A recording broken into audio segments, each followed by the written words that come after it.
Hi guys! Nandito tayong muli sa my barefoot landing.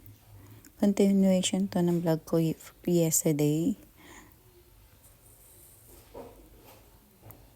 Kung mapapansin nyo, medyo matataas na yung mga damo dito. Damo ba o talahib? Talahib. Mga tuyo na nga eh. Pero maganda pa rin. At malinis. It's nga pala tong old camping truck. Tapos merong palaruan dito na para sa mga bata. Tapos may mga upuan kung gusto mong maupo at mag-chill-chill lang. Or mag-sunbathing habang malamig yung weather. Tapos yan, may lulus. Actually, hindi ko alam kung ano yung meron sa lulus eh. Kasi hindi naman kami pumasok. Kasi talagang naglilibot lang kami dito. Tapos ito, yung pan, ang lawak ng pan. Tapos napakalinis. Wala kang makikita kahit anong kalat. Ito yung Christmas tree nila. Ganda 'di ba? Kahit simple lang. Tapos na-amaze ako sa mga puno nila dito kasi hindi sila nag-fall.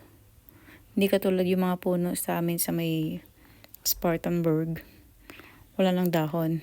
Ito yung squirrel. Oh. Ang cute. Alam niyo ba, na-amaze ako sa mga squirrel. Ang cute na lang tignan.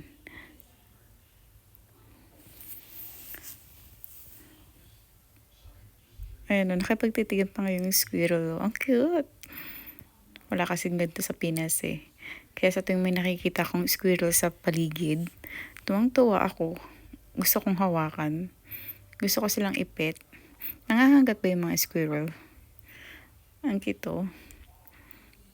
Tapos dito, sa isang gilid, merong isang wall kung saan pwede ka mag-picture. Tiki Dance ang pangalan ng wall na yan. Tapos ayan, pabalik na kami ngayon sa aming sasakyan.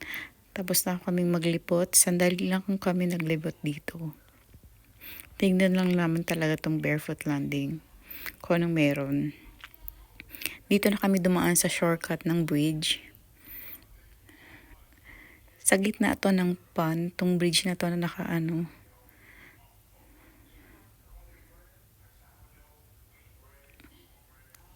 Ayan.